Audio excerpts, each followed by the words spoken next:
Contract workers का तो कोई राइट ही नहीं होता है। आप लोग क्यों बार बार उनके हक के लिए लड़ने आ जाते हैं? और पिछले काफ़ी रोज़ से यहाँ पे जो छात्र रहते हैं, सोते हैं, एक सुविधा अक्सर हमें रहा करती थी कि अंदर एक टॉयलेट है, पानी पीने का एक जरिया है, वो आमतौर से खुला रहता था। इस मरतबा उसे बंद कर दिया गया, और बंद करने के बाद जब हमने कहा कि साहब बहुत दिक्कत हो रही है, उसे खोल दीजिए, तो एक एप्लीकेशन लिखी है। वो एप्लीकेशन लिखी गई, एप्लीकेशन 3 अलग अलग डिपार्टमेंट में कई मरतबा घूमती रही। मैं बार बार जाता रहा, मैंने उनसे पूछा कि भाई इस एक टॉयलेट में कितने डिपार्टमेंट का स्टेक है, मुझे समझ में नहीं आ रहा है कि मैंने सब अलग अलग जगहों पे। फाइनली वो एप्लीकेशन कुल मिला के हमारे रजिस्ट्रार साहब के पास उनके टेबल पे रखी गई। तो सब डिपार्टमेंट ने मुझसे कहा कि सुनिए प्रेसिडेंट साहब, मामला उनकी टेबल पर ही है, वहीं से सॉल्व होगा। तो कई बार मैं उनके पास गया, कोशिश किया हल हो जाए, लेकिन मुझे लगता नहीं है कि हमारे माननीय रजिस्ट्रार साहब के बारे में कुछ ज़्यादा कहने की आवश्यकता है।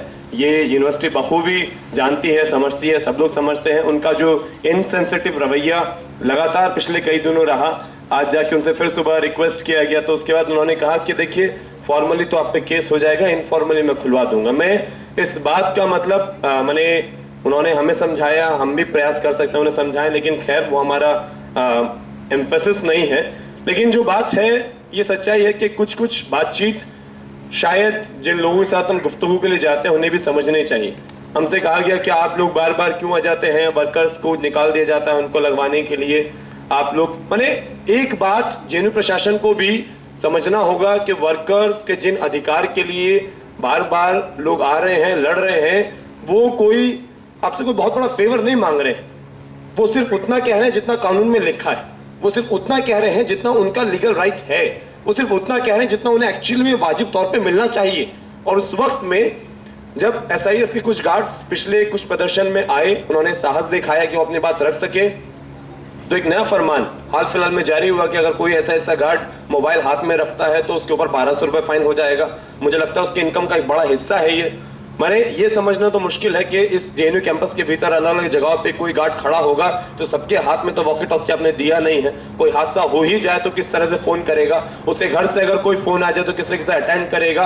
और लगातार जो उनको अभी कई घंटे काम करने के बाद अभी उनका ट्रेनिंग सेशन बढ़ गया है। गर्मियों में पहले शायद मुस्तैदी नहीं थी, अब फिलहाल बार बार बुलाया जाता है।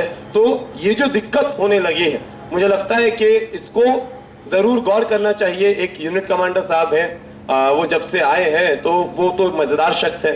उनको दिक्कत होती है किस बात से कि एसआईएस गार्ड ने उन्हें सैल्यूट क्यों नहीं किया, इस पे दिक्कत है। उनको दिक्कत होती है कि आप कुर्सी पे बैठे हुए क्यों हैं, उनको दिक्कत होती है कि आपने टोपी क्यों नहीं लगा रखी है, उनको दिक्कत होती है कि आपने शेप क्यों नहीं बना रखी है।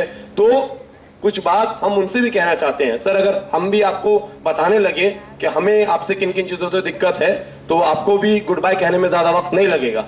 खैर ये तमाम बातें हैं, लेकिन ये सच्चाई है इस पूरे आंदोलन की।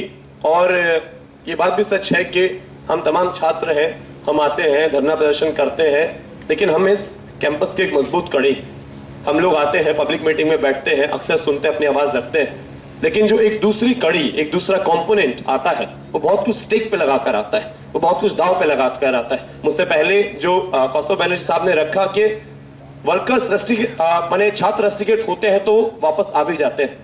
वर्कर्स के साथ में ये होते हुए मैंने भी कभी नहीं देखा। अपने पिछले 4 साल में जिसने भी तकरीबन आवाज उठाया और उसके बाद जिस भी तरह से उन्हें निकाला गया, अपने भरपूर प्रयास के बाद ये नाकामी लगती है हमें कि हम लोग वो करने में नाकामयाब रह जाते हैं। तो ये एक सच्चाई है। उस वक्त में हमें रिकॉग्नाइज करना चाहिए कि जो दूसरा कंपोनेंट बैठा है वो किसी अलग साहस के साथ में बैठा है, वो बहुत कुछ दाव पे लगा के यहाँ पर बैठा है, और इस बात को रिकॉग्नाइज करते हुए ही इस मुहिम में अपनी ताकत लगानी चाहिए। इसके बाद मैं गुजारिश करूंगा बिमौल अकरम साहब आए हमारे बीच में अपनी बात